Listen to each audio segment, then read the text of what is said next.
សវតានិងទីតាំងចាស់នៃវត្តពោធិ៍ថ្មីក្នុងក្រុងបាវិតវ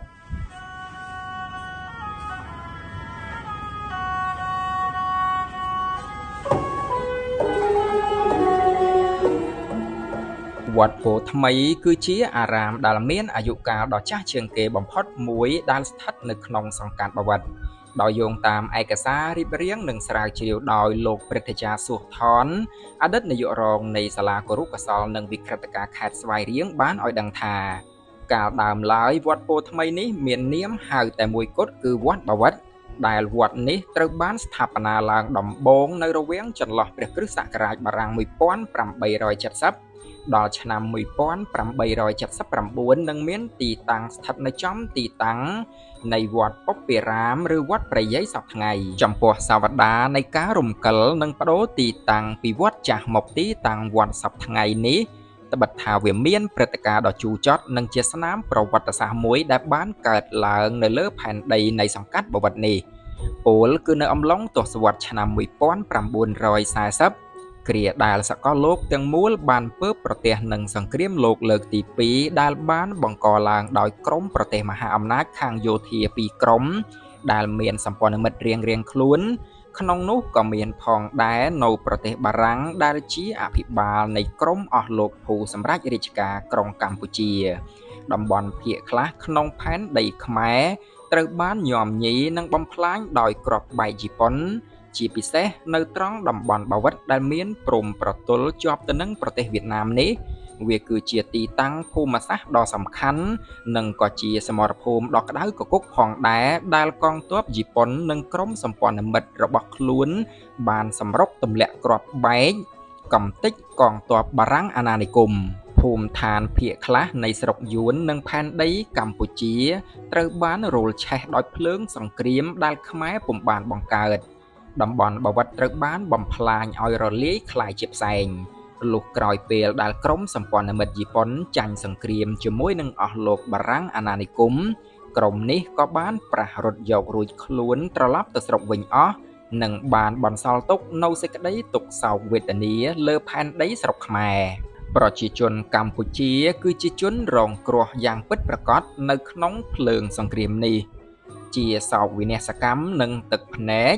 ផ្លូវថ្នល់សំណង់អគារជាសម្បត្តិស្ថាបនាឡើងដោយក្រុមអស់លោកបារាំងអាណានិគមនិងជាពិសេសព្រះវិហារកុដិសាលាទាំងអស់ព្រមទាំងផ្ទះសម្បែងរបស់ប្រជាពលរដ្ឋខ្មែរស្លូតត្រង់ក្នុងតំបន់បាវិតនេះផងត្រូវបានបំផ្លាញឲ្យខ្ទេចខ្ទីដោយស្នាដៃគ្រាប់បែកជប៉ុនឲ្យរលំរលាយដល់ដីជាទឹកតាងនិងក៏ជាអនុស្សាវរីយ៍ដ៏ជោគចិត្តបំផុតដែលបានបន្សល់ទុកសម្រាប់ប្រជាជនខ្មែរក្នុងសង្កាត់បាវិតឲ្យបានចងចាំនិងមើលឃើញជាក់ស្ដែងសំណល់ដែលរួចសល់អំពីភ្លើងសង្គ្រាមនោះគឺនៅមានសល់តែប្រាង្គចាត់ដីមួយគត់ដែលបានកសាងឡើងតាំងតែអំពីព្រះគ្រិស្តសករាជបារាំង1904និងបានស្ថិតស្ថេរគង់វង្សរហូតមកដល់សម័យសពថ្ងៃនៅពេលដែលភូមិឋានទាំងមូលត្រូវបានបំផ្លិចបំផ្លាញអស់ប្រជាជននៅក្នុងតំបន់បាវិតភាគខ្លះត្រូវបានបង្ខំចិត្តផ្លាស់ប្ដូរភូមិឋានចាស់មកប្រមូលផ្ដុំគ្នាតាំងទីលំនៅក្បែរបន្ទាយទាហានបារាំងអាណានិគមមួយដែលមានឈ្មោះថាបន្ទាយតុងកាក់សពថ្ងៃបន្ទាយនេះគឺស្ថិតនៅត្រង់សាលាសង្កាត់បាវិត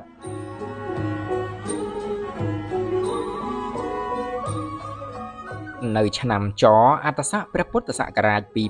2490ដែលត្រូវនឹងឆ្នាំបារាំង1946វត្តមួយត្រូវបានកសាងឡើងដែលមានទីតាំងស្ថិតនៅខាងត្បូងថ្នល់ប្រជុំជនគឺនៅទល់មុខនឹងបន្ទាយតុងកាក់ជាជំនួសឲ្យវត្តបាវិតចាស់ដែលត្រូវបានបំផ្លាញនិងបោះបង់ចោលរួចត្រូវបានគេប្រសិទ្ធនាមាហៅវត្តនេះថាវត្តថ្មីតរៀងទៅនៅក្នុងឆ្នាំ1955ព្រះវិហារថ្មីត្រូវបានគេសាងសង់ឡើងអំពីឥដ្ឋនិងមានទំហំធំស្កឹមស្កៃតាមវិស័យក្បូរក្បាច់និងទំនៀមចូលចិត្តរបស់អ្នកស្រុកតាមបែបចំណុះជើងវត្តលុះដរាបសាងសង់រួចស្រេចហើយព្រះគ្រូចៅអធិការវត្តព្រះនាមមឹងប៊ិចព្រមដោយពុទ្ធបរិស័ទចំណុះជើងវត្តក្នុងតំបន់បាវិតទាំងមូលបានមូលមតិគ្នារៀបចំធ្វើបុណ្យបញ្ចុះសីមាឆ្លងព្រះវិហារថ្មី គម្រប់3យប់និង3ថ្ងៃដោយបាននិមន្តយាងសម្ដេចព្រះមហាសុមេធាធិបតីជួនណាតជតញ្ញាណោមកសម្ដែងព្រះធម៌វិសេសទេសនាផងកាលនោះសម្ដេចព្រះមហាសុមេធាធិបតីជួនណាតជតញ្ញាណោព្រះអង្គបាននាំយកកូនពោធិព្រឹក្សដែលតំណាងឲ្យសេចក្តីសុខក្សេមក្សានមួយដើមមកប្រគេនព្រះគ្រូចៅអធិការវត្តផងរួចពីនោះមកវត្តនេះត្រូវបានប្រសិទ្ធនាមថ្មីថាវត្តពោធិថ្មីរហូតមកដល់សម័យសព្វថ្ងៃនិងបើទោះបីជាយ៉ាងដូច្នោះក៏ពិតមែនក៏នៅតែមានមតិភាគខ្លះបានឲ្យដឹងថានាមវត្តពោធិថ្មីនេះត្រូវបានគេហៅតាំងតែពីឆ្នាំ1904ក្នុងគ្រាដែលវត្តនេះស្ថិតនៅទីតាំងចាស់មកម្លេះក្រោយអំពីពិធីបុណ្យឆ្លងព្រះវិហារថ្មីបានចប់រួចស្រេចហើយព្រះវិហារក៏ដូចជាបរិវេណនៃវត្តទាំងមូលត្រូវបានអភិវឌ្ឍដោយសទ្ធាជ្រះថ្លារបស់ប្រជាជនពុទ្ធបរិស័ទយ៉ាងទូលំទូលាយ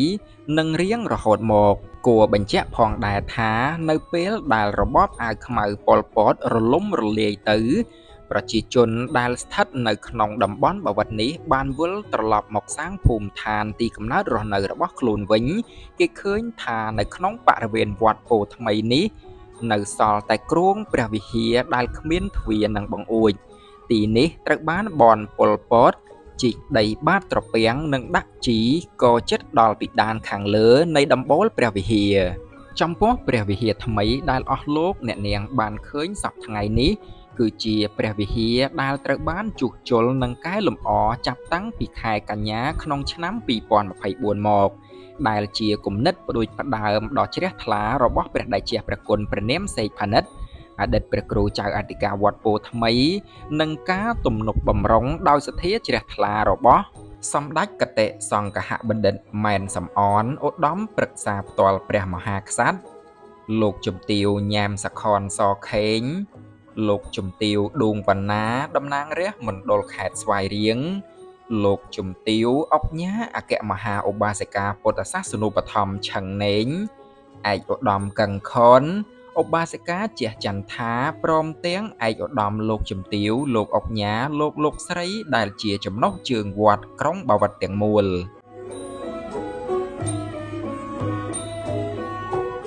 សូមកុសលផលបុណ្យដែលកើតឡើងអំពីសទ្ធាជ្រះថ្លាក្នុងការជួយជួសជុលព្រះវិហារថ្មីនិងសមិទ្ធផលនានាក្នុងបរិវេណវត្តពោធិថ្មីនេះសូមឲ្យអស់លោកម្ចាស់ទានបានពើប្រកបតែសេចក្តីសុខក្សេមក្សាន្តតរៀងទៅ